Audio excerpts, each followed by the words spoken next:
Ever thought of starting your own LLC? Today, we will walk you through the process step by step. In the world of business, names aren't just labels. They are identifiers that can make or break your brand's image. When it comes to limited liability companies or LLCs, the choice of a name is even more significant. It's the first brick you lay in the foundation of your empire. So let's talk about how you can choose a name for your LLC that will not only turn heads, but also comply with your state's rules. Every state has its own set of regulations governing the naming of LLCs. While these rules vary from state to state, there are two common requirements. First, your LLC's name must end with an LLC designator. This could be limited liability company, limited company, or an abbreviation of one of these phrases. Second, your LLC's name must be unique. That is, it cannot be the same as the name of another LLC or business entity already registered with your state. Now you may be thinking, how do I ensure my chosen name is unique? Well, most states have an online database where you can check the availability of your desired name. If it's available, you may want to reserve it as soon as possible. This is because many states offer the option to reserve your LLC name for a short period of time, usually for a small fee, until you file your articles of organization. Choosing a name for your LLC is not just about compliance. It's about creating a unique identity that resonates with your target audience and reflects your brand's values. It's about picking a name that will stick in people's minds and make them think of you when they need the products or services you offer. So take your time, brainstorm, and come up with a name that's not only unique and compliant, but also meaningful and reflective of your business vision. Remember, your LLC's name is its identity, so choose wisely. Next, let's talk about the role of a registered agent for your LLC. This is a crucial role that shouldn't be overlooked. The registered agent is a person or company that agrees to accept legal papers on behalf of your LLC if it gets sued. This ensures your LLC never misses any important legal notices. Now, there are some requirements for a registered agent. They must have a physical street address in the state where your LLC is registered. They can't just use a post office box. Most states have a list of commercial registered agents who provide this service for a fee. But here's a little secret.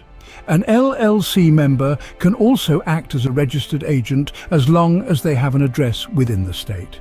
So, a registered agent acts as a point of contact for your LLC, ensuring your LLC never misses a crucial legal notice. Now it's time to make it official by filing your articles of organization. This is a crucial step in the formation of your LLC, and it's where you'll lay the groundwork for your business operations. The articles of organization must be filed with your state's corporate filing office, often the Secretary of State.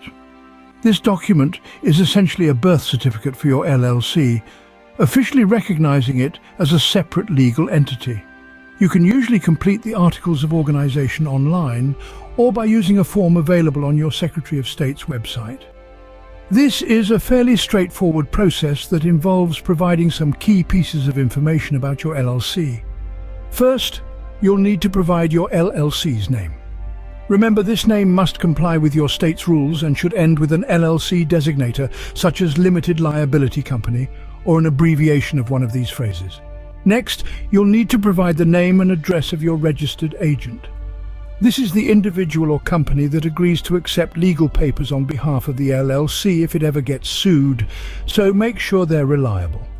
You'll also need to provide the physical address of the LLC's principal office. This is where the main business operations will take place. Finally, you'll need to list the names of the LLC owners. These are the individuals who have a stake in the business and will share in its profits and losses. Once you've filled out all the necessary information, you'll submit your articles of organization along with a filing fee. In many states, these fees are quite modest, typically hovering around $100. Keep in mind that the process and fees can vary slightly depending on your state, so be sure to check with your local Secretary of State's office to get the most accurate information. With your articles of organization filed, your LLC is now officially a recognized business entity. Congratulations, you're one step closer to bringing your business to life. Let's move on to how your LLC will be managed. The management structure of your LLC can be either member-managed or manager-managed.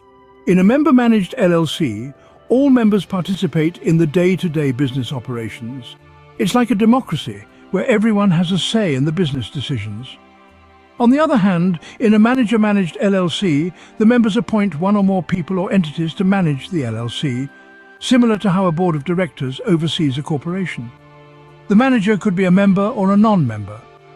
This structure is beneficial if some members are passive investors or if the business is too complex for all the members to manage. It's important to carefully consider the pros and cons of each management type based on the nature of your business and the preferences of the members. The decision on the management structure is crucial as it determines the operational dynamics of your LLC. Even though most states don't require it, creating an LLC operating agreement is a smart move.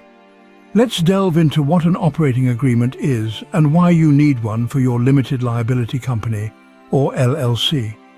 An operating agreement is essentially your LLC's game plan.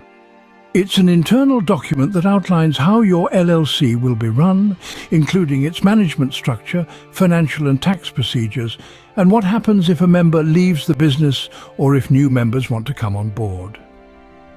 Why is this necessary, you ask? Well, it's all about clarity and structure. An operating agreement helps prevent misunderstandings by setting clear expectations about partner roles and responsibilities right from the start. It outlines the decision-making processes, so everyone knows how key decisions are made. It also sets out how profits and losses are allocated, which can save a lot of headaches come tax time. Moreover, it provides a roadmap for what happens if a member wants to sell their interest, retire, or unfortunately passes away. It can also outline dispute resolution procedures, helping to avoid costly litigation if disagreements arise. Without an operating agreement, your LLC would be governed by the default rules of your state, which may not be beneficial or suitable for your specific business needs. By creating a customized operating agreement, you have more flexibility and control over these important issues. In essence, the operating agreement should cover at least 5 key areas: management and voting, capital contributions, distributions, membership changes, and dissolution. Each of these areas is crucial to the smooth functioning of your LLC, and having them spelled out in an operating agreement can save you a lot of trouble down the road. So, while it might seem like a daunting task, creating an operating agreement is a crucial step that can provide a solid foundation for your LLC. It's like creating a rule book for your business that everyone involved understands and agrees to. An operating agreement might not be legally required, but it gives your LLC structure and helps prevent potential disputes. Now, let's talk taxes and regulations. Once your LLC is up and running, you'll need to stay on top of certain obligations to keep it in good standing. One such requirement is obtaining an Employer Identification Number, or EIN, from the IRS. This is necessary for LLCs with more than one member and for single-member LLCs that have employees or opt to be taxed as a corporation. You can apply for an EIN directly on the IRS website. In addition to the EIN, your LLC might be subject to other tax and regulatory requirements. These may vary depending on your business activities and the state in which you operate. Some common ones include sales tax permits, zoning permits, and professional licenses. So it's a good idea to seek advice from a business attorney or tax advisor familiar with your industry and state regulations. Navigating tax and regulatory requirements can be complex, but it's a crucial part of maintaining your LLC's good standing. Lastly, maintaining your LLC involves filing annual reports. These are not just another formality, but rather a crucial element in staying in compliance and in good standing with your state's corporate filing office. Annual reports provide an updated record of key information about your business, such as current addresses, names of members or managers, and changes in registered agents. This is a way your LLC communicates its status and changes to the state.